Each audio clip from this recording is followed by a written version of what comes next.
A Ucrânia não vai perder a guerra, porque se a Ucrânia tivesse que perder a guerra, ela já teria perdido. O Ocidente está engajado em não deixar a Ucrânia perder o seu território, que é gigantesco, e a Rússia está sofrendo muitas baixas, não tem soldados, não tem armas, o supply chain que eles precisam ter para poder dar comida e armas e, enfim, munições e gasolina para as tropas, é uma logística muito grande, porque é muito longe e é muito frio e é muito, enfim, você tem uma série de dificuldades que vão fazer a Rússia cada vez ficar mais cansada, né? Mais ferida em relação à guerra. Agora, a Rússia ainda é a Rússia. Eles têm armas nucleares, eles têm armas nucleares táticas, eles têm outros tipos de armamentos que são muito mais poderosos do que o exército da Ucrânia. Só que eles precisam de dinheiro e eles eventualmente vão precisar ter algum arranjo aonde eles consigam aí cansar talvez a Ucrânia e chegar num acordo com a Ucrânia. Não vai ter uma outra opção a não ser fazer um acordo entre os dois. E aí tem a questão, a entrada da China em tudo isso, né? Como a China está tendo um protagonismo em relação a isso. E assim, a China está tendo um protagonismo, ao mesmo tempo a China se preocupa com a sua economia. A China não quer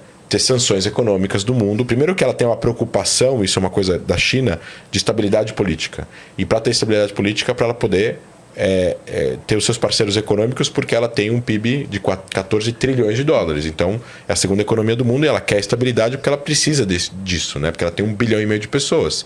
Então, para poder ter isso, ela, de uma certa forma, entende que guerra não é interessante para ela. A minha visão, eu não vejo um alinhamento ideológico pleno da China com a Rússia. Principalmente no que a Rússia está fazendo. Eu vejo um pragmatismo muito grande na China em relação à sua relação com a Rússia, no sentido de não concordar com o mundo unipolar dominado pelos Estados Unidos. A Rússia e a China querem um mundo multipolar onde tem outros grandes poderes, superpowers, que também têm a sua influência e o seu domínio. Mas, ao mesmo tempo, eu não vejo a China dando armas para a Rússia lutar uma guerra na Ucrânia. Porque se ela fizer isso, na minha opinião, eu acho que a China pode sofrer sanções que eventualmente, mesmo que sejam ruins para o Ocidente, porque você sancionar a China, você está dando um tiro no pé. Mas, ao mesmo tempo, a China ela sofre uma consequência. E como eles são pragmáticos, eles não estão bêbados de ideologia anti-Ucrânia ou anti-Ocidente, eventualmente isso pode levar a dissuadir a China a ter uma relação com a guerra de uma forma muito mais equilibrada e não necessariamente pró tudo que o Putin está fazendo. Então, assim, pode demorar alguns anos ou pode demorar mais um...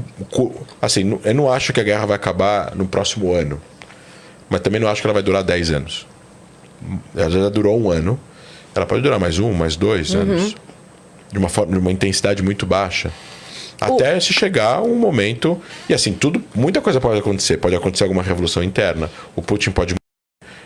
ele já não tem uma certa idade. Ele pode ter um golpe interno na Rússia. Muita coisa pode acontecer que a gente não tem como saber.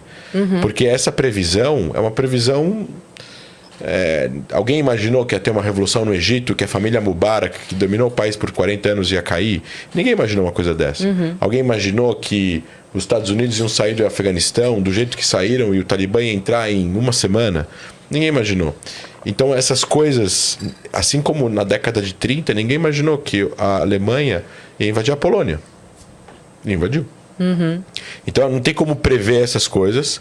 Agora, que a gente está vivendo uma ordem mundial diferente, a gente está. Eu acho que a gente não vai voltar a ter uma Rússia amiga e parceira, entre aspas, do jeito que a gente viu nos anos 2008, 2009, que o Medvedev visitou os Estados Unidos, enfim, você teve uma relação próxima, de uma aproximação russo-ocidente, e aí vai ter que...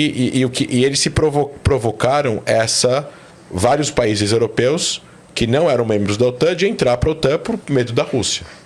E a Rússia não vai atacar um país da OTAN, porque isso seria uma guerra dos Estados... Aí seria uma guerra mundial. Sim. Né?